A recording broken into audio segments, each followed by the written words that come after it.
Bueno, y ayer se presentó Metallica en México, viendo otros dos conciertos en el Foro Sol, y platiqué con su fundador, con el baterista, con Lars Ulrich. Qué gran experiencia. Y esto, una probadita, una parte de esta entrevista. Metaleros.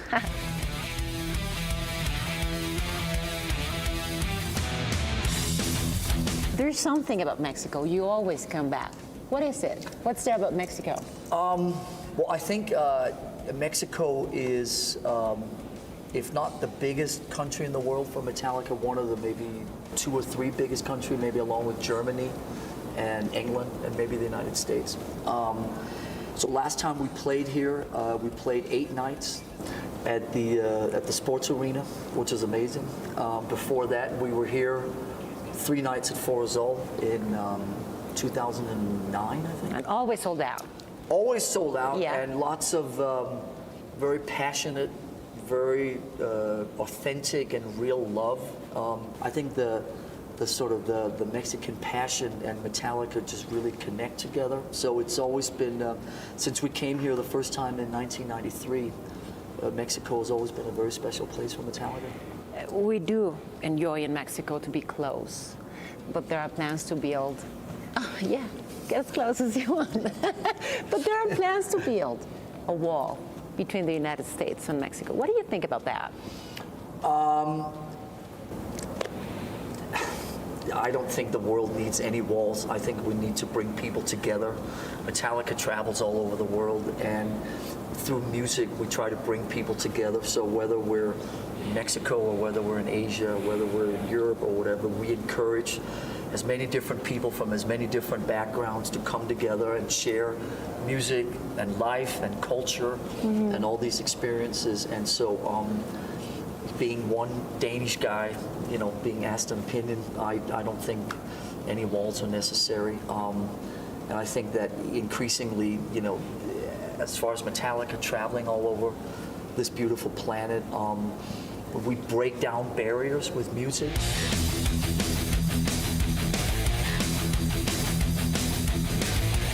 What still amazes you? What still surprises you, inspires you?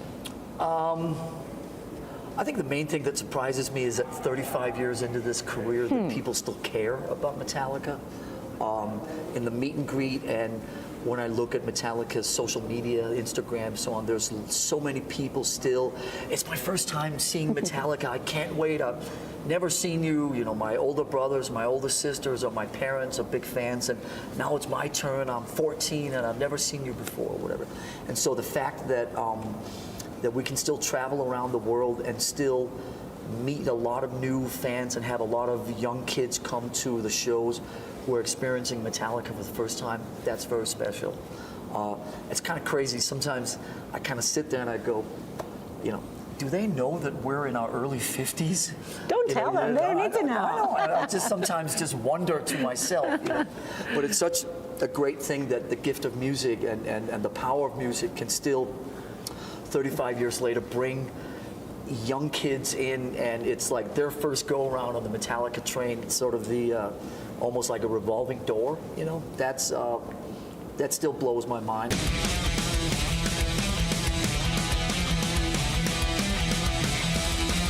You know, music always works best when it comes from here, from the heart, or from maybe here, or even further south, and not so much maybe from here. You know, so when you start putting too much thought into it. But I think that, you know, this record, we have to talk about Greg Fiddleman, who's our producer, who really, he's worked with us for 10 years, and he was the engineer on the last record, Death Magnetic, and he has been a very big part of Metallica. But this was the first record that he produced, and he's really made the record sound lively and fantastic, and he's a very big reason, I think, that people are so embracive of this new record. Well, and it is a huge success. I mean, huge sales nowadays with what's going on with the music industry. Pretty crazy, yes. And there you go, a double platinum. How cool is that? Thank you. Thank you. Thank you. Thank you. Thank you. Thank you. You're welcome. Thank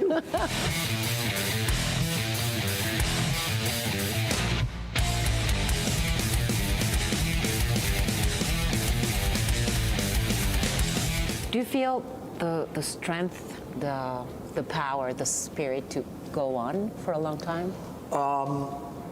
I feel mentally the strength and the spirit and the power to go on. Thank you. I don't know about this guy or these knees or the elbows or, you know, the backs or the necks. We'll have to see. You know, the Rolling Stones is still going. Neil Young is still going.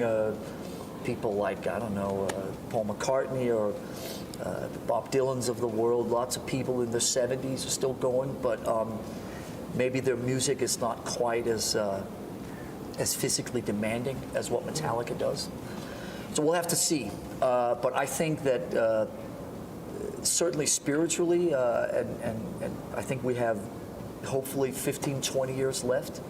And I think if the shoulders and the rest of the body parts kind of hang in there and play along, we should be okay for a little while.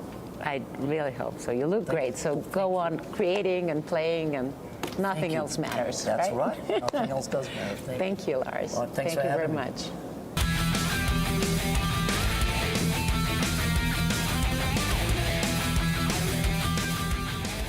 Odalis, sí fue un conciertazo el de anoche. Qué rockera, qué metalera me saliste, Pau. Cualquiera que la ve, ¿cuál? Sí, soy una mustia. Tengo más de una faceta, No, querido. no lo quería decir yo, pero bueno, ya que lo dijiste, no te lo voy a negar. Y justamente hablando de Metallica, las canciones One, Fade to Black, Master of Puppets y varias más provocaron locura la noche de ayer durante el concierto que ofrecieron en nuestro país. Esta es la quinta gira que traen a Tierra Azteca y en esta ocasión presentaron su nuevo disco Hardware to Self-Destruct. Si se lo perdieron, les recuerdo que la banda de heavy metal ofrecerá otros 2 conciertos el próximo viernes y sábado, también aquí en la Ciudad de México.